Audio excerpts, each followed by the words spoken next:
many of our lives have changed in 2020, and it continues. The pandemic is still pandemicking, and we're moving into a new season with new challenges, and you will have feelings about all of it. That's where this comes in. Hey YouTube world, it's me, Evelyn. This is episode 1 of a little baby mini-series that I'm doing just to, increase our vibes during these unprecedented times. We're focusing on mind, body, and soul. You like how this means soul? Starting with our minds. As of October 4th, there have been over 7.4 million cases of COVID-19 in the US and 209,802 deaths. The US makes up about 4% of the world's population, but about 25% of cases. Cute. OG internet cousins know that my mom is a nurse. And yes, a little update, she is doing well. Physically, she's okay. She gets tested pretty frequently. It's been negative every time, but we love that for her. But I've seen my mom in person a grand total of once in 2020. And that sucks. But we're gonna journal about it.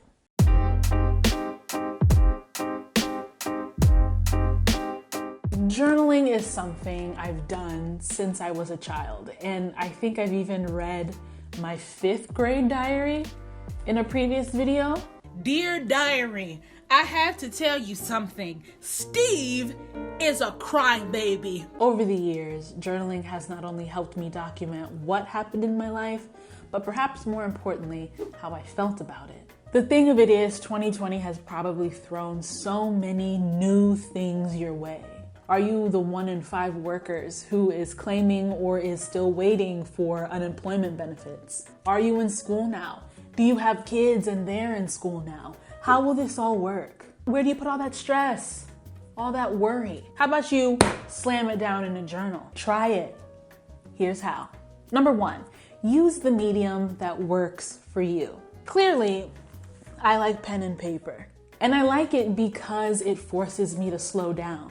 I can't write as fast as I can type or as fast as I can talk, certainly not as fast as I can think. But if you prefer a quick voice memo, a Word doc, a Finsta with like a close friend that has nobody in it, so you get the feeling of venting on social media without actually venting on social media, do you.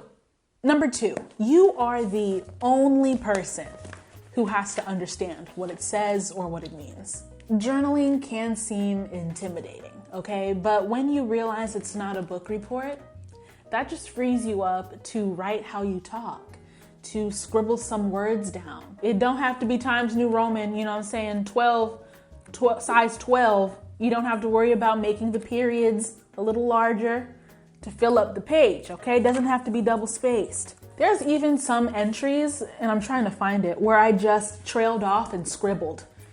Tore up the page because that felt better than trying to form English words. Number 3, journaling is not about trying to solve your problems. You don't have to sum it up perfectly or even end on a high note. It's truly just a place to describe what you're going through. I usually try to journal at the beginning of the month just to capture how I'm feeling.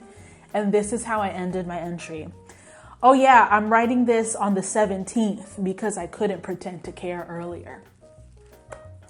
That's how I felt. It's a mood. Tip number 4, you don't have to keep it. Some people, such as myself, like to hold on to journals. It's fun to look back, see what we were feeling, what we were thinking, what we were doing way back when.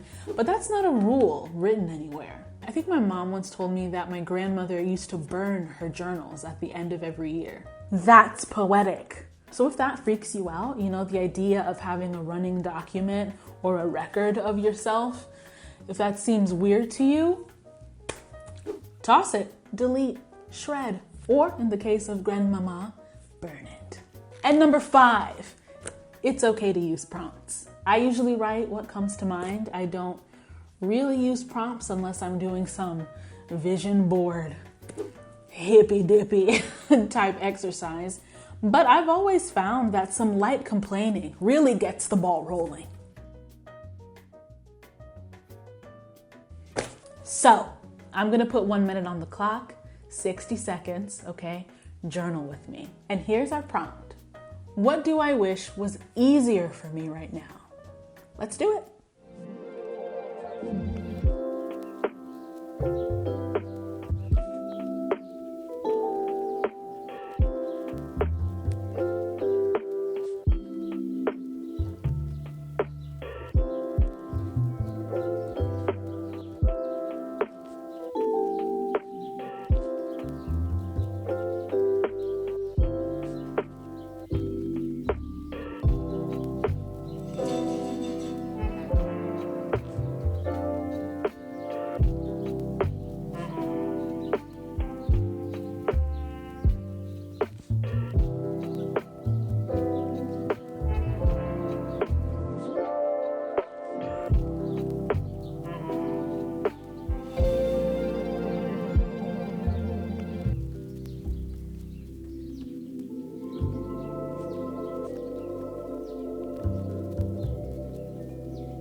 Take some time, read what you wrote, think about where that feeling is coming from.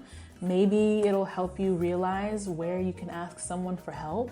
Maybe you want to keep writing. Okay, that's your business. Thanks so much for watching, and in the comments below, let me know if journaling is your thing or not. And I will see you back here tomorrow for episode 2. Bye.